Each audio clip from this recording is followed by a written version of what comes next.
Hello everyone and welcome to All Things Watched. In this video we are going to talk about the brand new movie Leave the World Behind. Now this movie mainly starred Julia Roberts, Myha'la Ali, and of course Ethan Hawke, and they were the three main characters, or the three of the main stars of the movie, but Kevin Bacon was in here as well, along with Charlie Evans, Alex Forlenza, and of course Farrah McKenzie.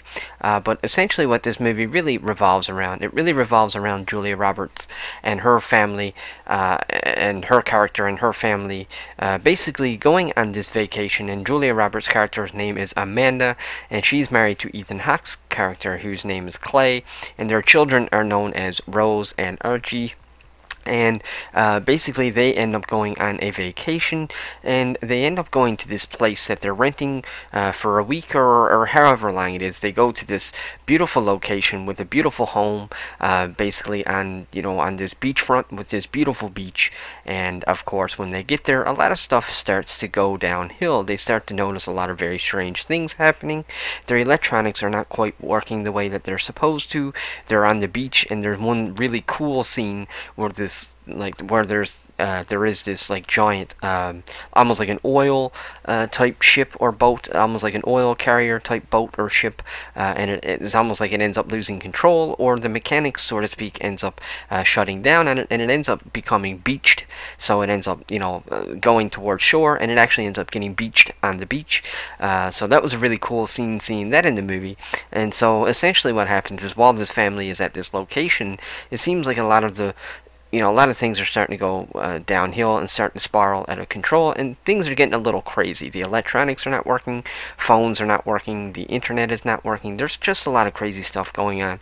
The satellites are not working, which essentially is why you end up learning later on why the ship end up going afloat and end up going right into the shore. It's mainly because of the instruments were not really working anymore and all that good stuff. And so while Amanda, Clay, Archie, and Rose are at this house, then this is when we are introduced to Myha'la Ali's character, and he portrays a character known as G.H. Scott, and he's there with his young daughter as well, known as Ruth, who's portrayed by Myha'la Herald. And honestly, I would say that both of them are probably really the standouts of the show. Myha'la Ali and his performance, and of course Myha'la Herald, her performance. She does a great job. Actually, you know what? Really, all the performances in this movie are done really well. Kevin Bacon, he's hardly even in the movie, but he sort of plays like the, I guess you could say, kind of like the doomsday prepper type guy. He got like a he got a bunch of water and a bunch of extra supplies, and he's sort of one of those guys that's just waiting around,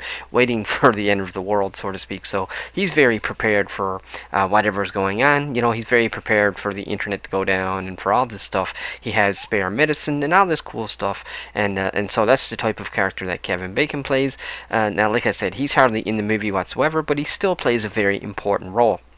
And so it's just really, really fun. I thought it was a really fun movie. I thought the casting was spot on, the acting was spot on, and I even thought for the most part the writing was pretty good. There were a few little woke elements to it which I didn't really like, but for the most part it was still really fun.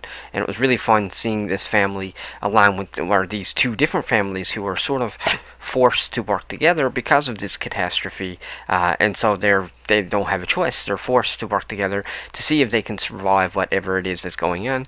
But it's really funny because this movie is really small and very well grounded. The whole movie takes place in one setting for the most part. It's pretty well only taking place at this one house and surrounding areas and like outside around the house, the swimming pool, the forest, the neighbors, and all that kind of stuff. So it's a very small grounded movie with a very small grounded cast, but it has huge implications. You really feel the gravity of the situation.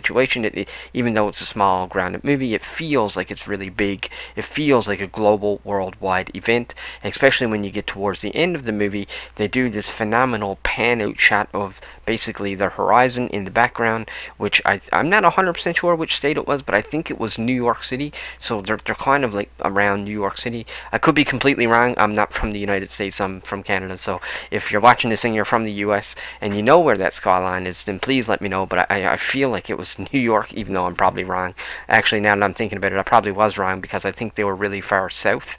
But either way, they show the outskirts of this city, and there's just so much craziness and so much chaos going on there. And so it's really fun seeing sort of civilization sort of crumbling all around, all around these families, these two families and all these characters, but we never really get into it to the point where they actually go out into civilization, if that means, if you know what I mean. So I just thought the writing was done really well to make such a small, grounded movie feel so big and feel so large. And I think that a lot of it has to do with the casting. Like I said, they all brought their A game. So honestly, I thought it was a very interesting movie.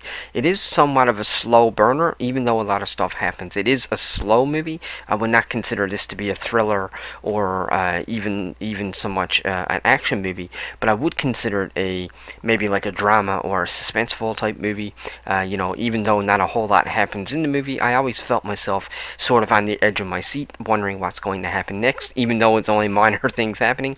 And I think that part of what makes it so captivating is the fact that you are following these couple of small characters and these couple small families who are, like I said, just staying out at this small cabin in this small neighborhood, which is sort of neighboring big neighborhoods. Like I said, you could see like the city out in the horizon. So I just really like the story and the setting and the cast and the writing for the most part. Like I said, there are a few elements of it that I wasn't a big fan of, but for the most part I thought it was overall really good. If I had to put a number on Leave the World Behind, honestly I'd probably give this one either 65 or 70%.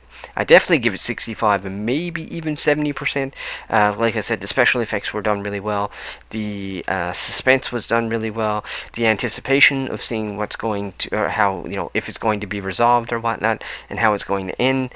They did a really good job at building up all of that, all those emotions, and then I can't really tell you how it ends because this is not a spoiler review, but I will say that the ending is probably not what you expect. And if you actually look at the movie as a whole and step back and just look at it, not at face value, but you actually look at what really happens in the movie, this is actually a pretty dark, subtle, eerie type movie. But anyways, folks, that's my review of Leave the World Behind. Let me know in the comment section below if you've seen it, and if you liked it, tell me why or why not. If you like this video, click that subscribe button, and until the next one, take care.